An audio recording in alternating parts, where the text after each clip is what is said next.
Halo guys, selamat datang di 1% Podcast. 1% Podcast adalah bagian dari 1% startup life school terbesar di Indonesia.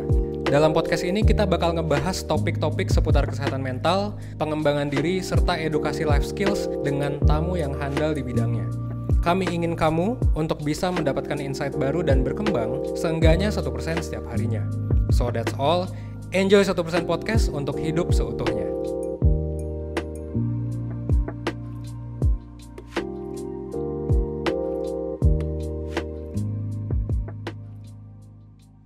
Halo Perseners, kembali lagi di podcast 1%. Bersama dengan aku Andrea, mentor 1%, sebagai host di episode kali ini. Nah, Perseners ada nggak sih yang pernah ngerasa kalau dirinya tuh kurang, terus jadi negatif self-talk? Nah, lebih lanjutnya akan dibahas di podcast ini bersama dengan Kak Sahila, selaku mentor di 1% juga nih. Hai Kak Sahila, gimana kabarnya? Hai Kak Andrea, Alhamdulillah baik. Gimana Kak Andrea dan Persener? Semoga baik-baik juga ya. Iya, baik nih aku Kak. Nah, semoga Perseners juga baik-baik aja ya. Lama banget nih kita nggak ketemu ya Kak Sahila. Untuk podcast-podcast sebelumnya, jarang banget nih bareng Kak Sahila nih. Terakhir ini ya, Duck Syndrome waktu itu. Yes, betul. Udah lama banget tuh. Sekarang ketemu lagi, nggak sabar banget dapet insight baru dari Kak Sahila. Tentunya Perseners juga pasti udah nggak sabar.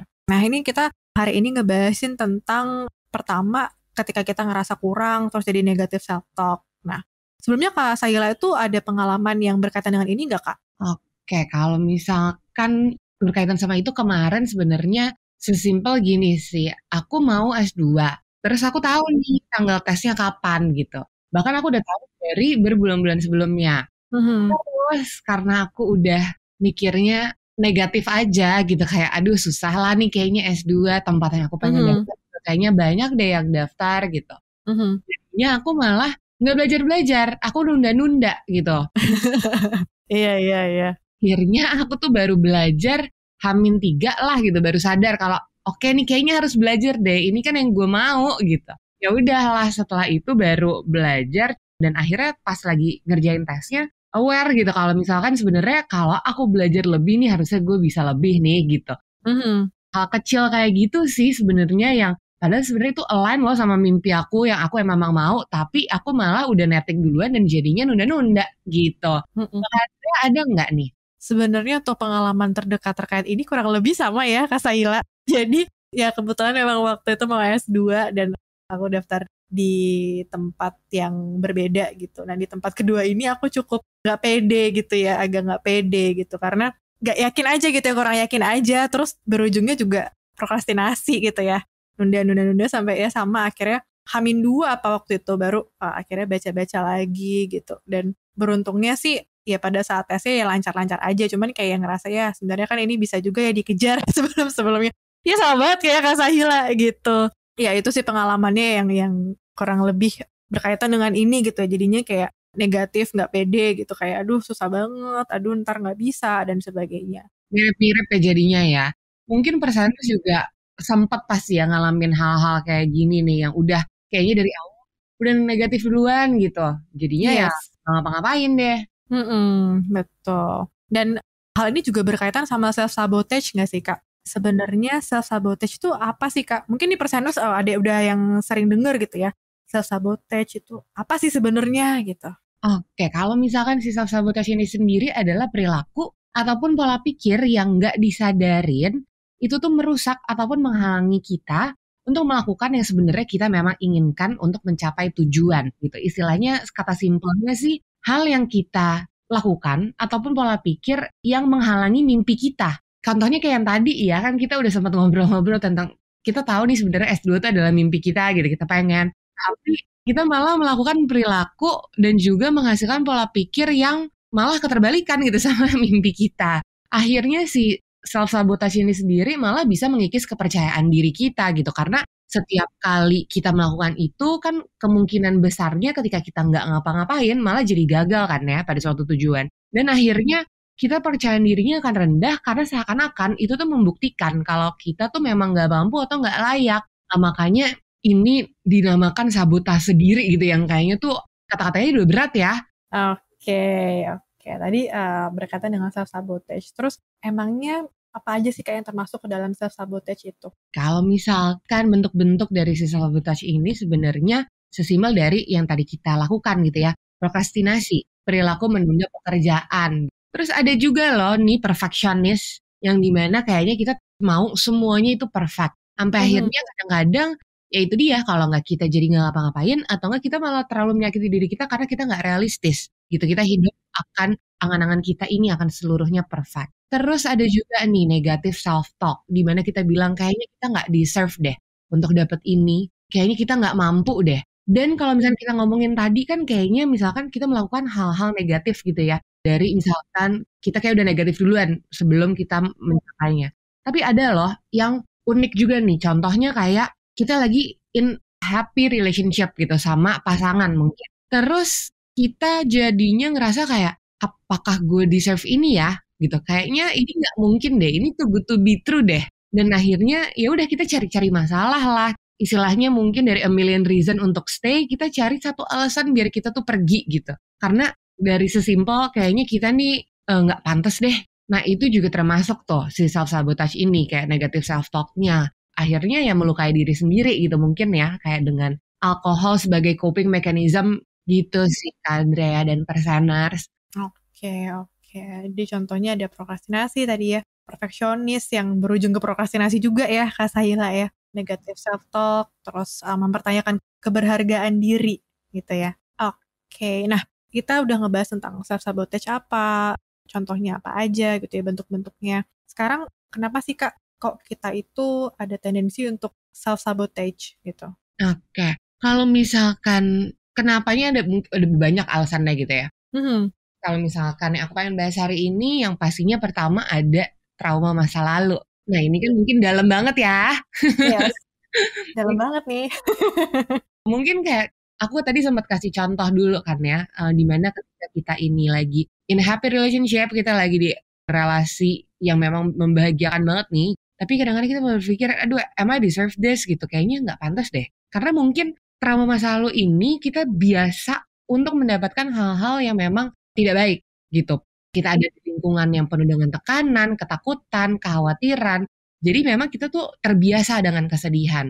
Ada istilahnya gini, kita itu terbiasa hidup di situasi yang chaos. Akhirnya kita ngerasa itu normal. Jadi kalau misalkan kita ada in happy phase in our life gitu, kita malah ngerasa itu chaos. Dan akhirnya kita pengennya self-sabotage gitu, ngerasa kayak aneh nih gitu. Karena itu dia trauma masa lalu tadi gitu. Karena bahagia merupakan satu kata yang kayaknya nggak familiar gitu dan bertentangan dengan intuisi kita gitu. Jadi ya kita tumbuh sebagai orang yang menerima nasib tuh apa adanya dan taunya nasib itu yang jelek-jelek aja daripada memperjuangkan hal-hal baik penuh dengan tantangan ataupun ketidakpastian. Terus yang kedua nih ada perasaan rendah diri. Ketika kita merasa rendah diri, biasanya kita ngerasa kita nggak mampu atau nggak bisa nih mencapai kesuksesan gitu. Jadi kita perlu aware juga kalau misalkan apa yang kita pikirin akan mempengaruhi juga nih tindakan kita dan berimbas pada hasilnya. Kayak kan kita juga sering obrolin dan tahu juga ya tentang konsep di mana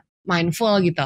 Kita ada di present time. Kan Andrea juga tahu banget kan dia tentang mindful. Aku sering banget dengar Kak Andrea ngebahas tentang mindful di podcast-podcast. Ketika kita terlalu khawatir akan masa depan, yang ada akhirnya kita kan bisa aja nggak ngapa-ngapain ya di masa ini, jadi mempengaruhi tindakan kita juga gitu yang tadi cara pikir kita. Dan akhirnya ketika kita nggak ngapa-ngapain, ya udah kita dapetin hasil yang buruk juga gitu, berimbas juga nih sama hasil kita. Terus kadang-kadang perasaan rendah diri ini sebenarnya bisa aja berhubungan dengan pola asuh orang tua ataupun apapun yang terjadi di lingkungan kita dulu. Kayak kita kan mengingat ya apa yang kita lihat, yang kita dengar gitu. Terus habis itu kita juga mungkin pernah mengalami hal-hal yang dimana kita dulu pernah dibully gitu contohnya gitu. Terus orang tua misalkan bilang kayak anak saya nih kayaknya pemalas deh, dia nggak terlalu pintar deh. Dan akhirnya ya udah ini bisa membentuk perasaan rendah diri seseorang. Nah terus yang ketiga ada nih takut sama kegagalan. Kayak saking takutnya ya akhirnya kita jadi self-sabotage ini sendiri gitu. Kita membatasi diri dan hanya menunggu di zona yang nyaman nih Perseners nih. Ini penting banget nih untuk diketahui. Terus akhirnya biar kita ngerasa aman, kita kan biasanya perlu punya kontrol ya akan yang terjadi ke depannya gitu. Dan akhirnya setiap kali akan melakukan sesuatu, muncul perasaan ragu yang akhirnya justru ngebuat kinerja kita nih nggak maksimal. Kita kadang-kadang suka nggak sadar kalau perilaku-perilaku self-sabotage ini biasanya dilakuin tanpa sadar loh, perseners. Belum tentu kita sadar nih akan perilaku kita ini.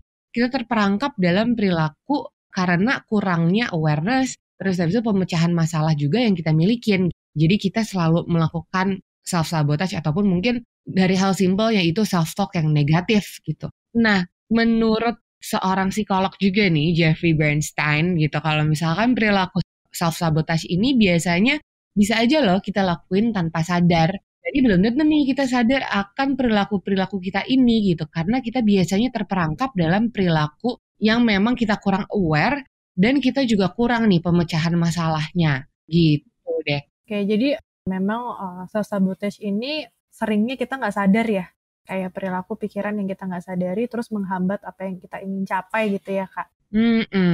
Oke, nah tadi kita udah ngobrolin ya kenapa sih kok bisa self-sabotage gitu ya, ada banyak banget faktornya dan bahayanya apa sih Kak memangnya kalau misalnya kita terus-terusan self-sabotage? Oke. Bahayanya apa sih kalau misalkan kita terus-terusan self-sabotage gitu? Karena bisa aja nih berkembang menjadi kebiasaan yang melibatkan perilaku, tindakan, ataupun pikiran yang menjauhkan kita dari kesuksesan. Nah, kalau misalnya terus-terusin mulu, kebiasaan ini akan berdampak besar nih pada hubungan dan kesehatan serta karir kita gitu. Jadi, ini kan sesuatu yang big ya, yang besar gitu, yang impactful dalam hidup kita. Jadi, kita perlu banget sih untuk cepet-cepet aware kalau misalkan kita ngelakuin ini mulu, nanti bahaya juga nih untuk kita sendiri. Oke. Nah, lalu caranya supaya kita bisa mengurangi self-sabotage gitu atau terbebas dari itu tuh gimana, Kak Sahila? Yang pertama, yang paling simpel dan paling penting tapi adalah menyadari perilaku si self-sabotage ini sendiri.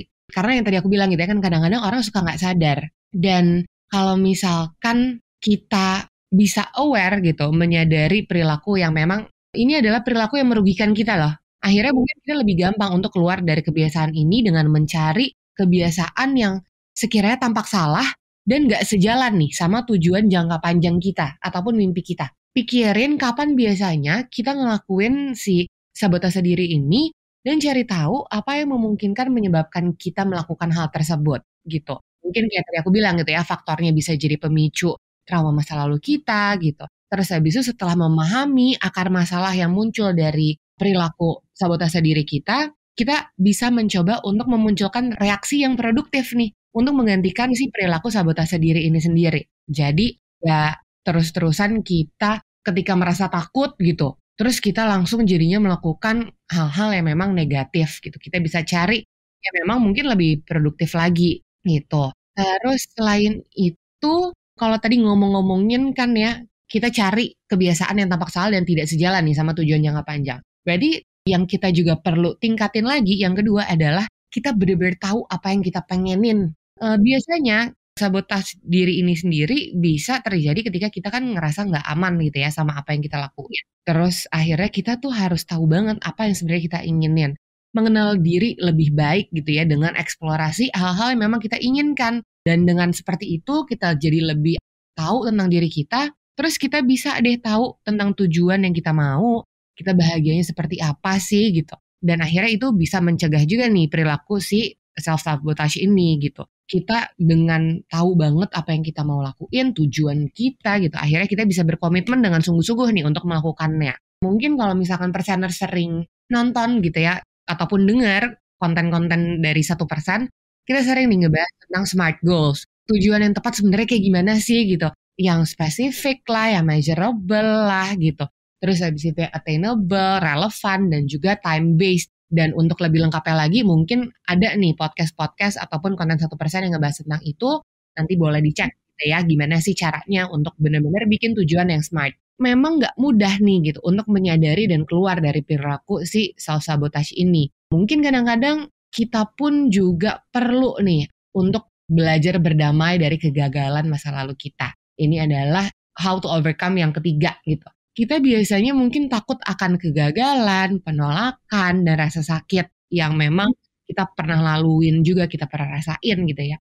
Tapi tenang aja perseners, karena itu adalah perasaan yang normal. Semua manusia pasti pernah ngerasain itu. Tapi hal ini bisa jadi masalah jika langkah yang kita ambil malah ngebuat kita terjebak dalam perilaku si sabotase diri ini sendiri. Kita akan kehilangan kesempatan untuk meraih tujuan gitu. Nah, kalau misalkan belajar berdamai dari kegagalan, itu yang pertama perlu banget untuk berani dalam menerima kegagalan dan juga penolakan. Mungkin memang nggak bisa terjadi dalam sekejap ya, tapi kita bisa mulai dari sesuatu yang kecil gitu. Kayak misalkan kita menyiapkan worst case skenario-nya gitu. Kita memprediksi kegagalan yang mungkin akan terjadi. Tapi itu dalam konteks realistis aja ya. Nggak yang kayak kita selalu tujuan utamanya tiap ada sesuatu kita langsung pikir worst case skenario-nya gitu. Tanpa kita mikirin hal-hal yang baik-baik. Enggak, tapi cuma sekedar realistis aja nih. Untuk tahu kemungkinan yang akan terjadi adalah kegagalan. Dan seperti apa sih kira-kira gagalnya? Terus apakah kegagalan tersebut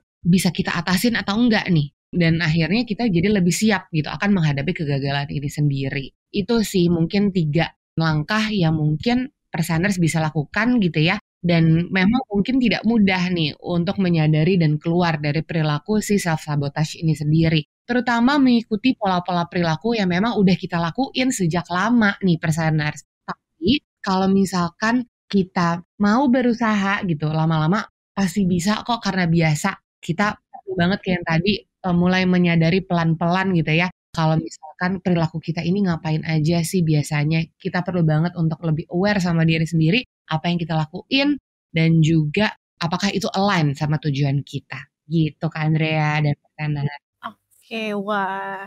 Aku dapat insight baru nih dari ngobrol-ngobrol bareng Kak Saila ya tentang self-sabotage. Sebelumnya aku nggak terlalu baca-baca ya, lebih lanjut ya tentang self-sabotage, tapi dari sini aku mendapatkan insight-insight baru gitu ya. Mungkin setelah ini aku bakal cari-cari tahu lagi lah tentang self-sabotage. Thank you banget Kak Sahila. Karena sebenarnya itu hal-hal kecil yang ternyata sebenarnya sering banget terjadi di keseharian kita ya Kak Andrea. Betul, betul. Jadi negative self-talk ya, kayak ya itu sih yang paling sering terjadi ya ketika nggak percaya diri tuh biasanya yang muncul adalah malah menyebabkan diri ini semakin mengecil gitu ya, nyalinya gitu. Iya bener, kayak kadang juga jadinya misalkan kita masuk ke dalam suatu persaingan gitu, persaingan tuh meaning mungkin ada di dalam dunia kerja ataupun perkuliahan gitu. Karena misalnya kita harus daftar nih, kita apply pekerjaan baru ataupun daftar di perkuliahan baru, itu kan ada persaingan gitu ya. Tapi ketika kita sudah menjalani itu, ya hidup kan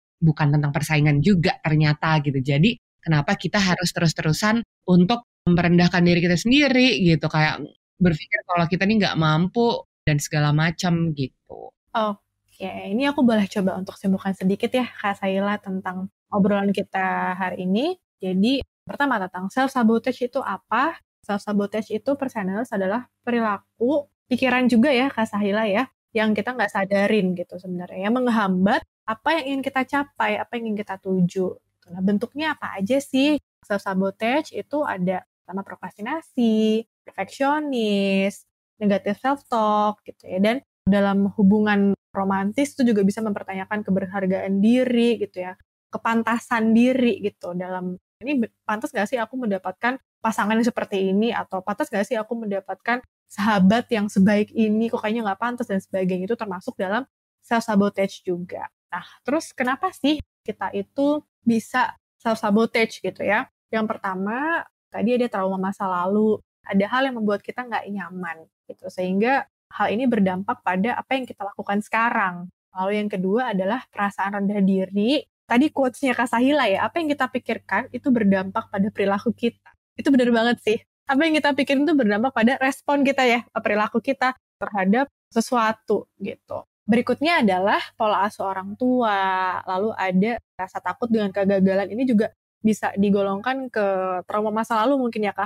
Hal yang membuat kita merasa tidak nyaman gitu. Mungkin ada kegagalan yang pernah terjadi sehingga ada muncul rasa takut. Lalu, apakah bahayanya ketika kita terus-menerus self-sabotage gitu. Nah, self-sabotage ini tadi ya, self-sabotage ini tadi yang seperti sudah disampaikan Kak Sahila, itu perilaku pikiran yang kita nggak sadari dan menghambat apa yang ingin kita capai. Sehingga ini sebenarnya menjauhkan kita dari kesuksesan gitu ya. Dan ini berdampak pada aktivitas sehari-hari, juga hubungan kita dengan orang lain gitu ya. Dan mungkin ada kaitannya dengan ketidakpercayaan diri juga kali ya, kayak berdampak ke sana gitu ya. Lalu untuk bahayanya self-sabotage ini, seperti sudah dijelaskan oleh Kak Sahila tadi ya, kalau self-sabotage itu kan hal-hal yang menghambat apa yang kita capai, perilaku yang nggak disadari, pikiran yang nggak disadari yang menghambat apa yang kita capai, sehingga menjauhkan kita dari kesuksesan. Hal ini juga berdampak pada aktivitas sehari-hari dan juga hubungan kita dengan orang lain. Dan gimana sih caranya supaya untuk bisa overcome gitu ya dari self-sabotage adalah, yang pertama adalah menyadari gitu ya perilaku ini termasuk self-sabotage atau enggak gitu ya. Harapannya dengan adanya podcast ini juga ngebantu perseners untuk mengidentifikasi gitu ya, ini aku self-sabotage atau enggak gitu. Dan jangan lupa untuk baca juga dari sumber-sumber yang lain gitu. Jadi tidak terpaku pada dari satu sumber saja gitu. Boleh dicek juga mungkin di Instagram juga kayaknya 1% ngebahas juga tentang self-sabotage ya Kak Saila ya. Terus yang berikutnya adalah mengidentifikasi gitu ya perilaku ini disebabkan oleh apa, lalu mencari kebiasaan yang tidak sesuai dengan tujuan jangka panjang gitu. Mungkin itu juga bisa digunakan untuk mengidentifikasi ya. Lalu yang kedua adalah kita tahu target kita yang mau dicapai apa, yang kita pengen apa. Lalu yang terakhir adalah berdamai dengan kegagalan gitu atau hal-hal yang membuat kita tidak nyaman di masa lalu. Jadi perseners semua orang ini mungkin memiliki trauma, ketidaknyamanan masing-masing gitu ya. Tapi untuk kita mau keluar dari situ dan mau maju ke depan itu kan pilihan ya. Jadi oke, kita untuk bisa keluar dari self-sabotage, salah satunya adalah kita berdamai dulu dengan itu, kita berniat untuk terlepas dari itu. Jadi Kak Sahila mungkin ada yang mau ditambahkan? Bener banget tuh Kak Adria, aku setuju banget sama tadi, perilaku yang kita hasilkan adalah pilihan kita sendiri gitu ya.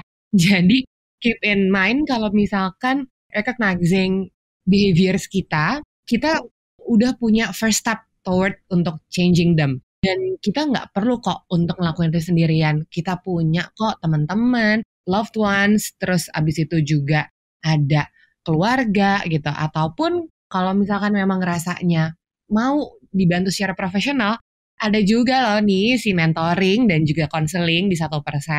Bisa langsung aja cek ke 1%.net, terus habis itu booking session sama mentor ataupun psikolog yang kalian pengen. Betul banget tuh Kak Sahila, nanti bisa ketemu Kak Sahila, bisa ketemu dengan aku juga. Baik, terima kasih banyak Kak Sahila untuk ngobrol-ngobrolnya kali ini, seru banget, dapat insight banyak banget. Semoga perseners juga mendapatkan insight baru dari obrolan tentang self-sabotage ini gitu, merasa jahat ke diri sendiri gitu ya, atau merasa kurang gitu ya. Nah, perseners kita juga sudah di penghujung podcast nih. Untuk perseners yang pengen mendapatkan insight baru lagi nih tentang berbagai hal yang berkaitan dengan psikologi dan kesehatan mental, boleh coba cek podcast-podcast kami yang lain atau mengunjungi media sosial lainnya dari 1%. Ada YouTube dan Instagram. Boleh juga nih, tadi udah sempat disebutin oleh Kak Sahila ya, kalau perseners pengen tahu lebih lanjut tentang 1%, layanannya ada apa aja, silahkan mengunjungi website kami di 1%.net. Teman-teman bisa ikut mentoring, konseling dengan psikolog, dan profesional lainnya. Semoga layanan yang kami berikan dapat membantu perseners untuk melangkah ke depan sebanyak 1% setiap harinya. Akhir kata, terima kasih banyak perseners sudah dengerin podcast episode ini. Mohon maaf jika ada yang kurang berkenan. Andrea pamit undur diri. Bye!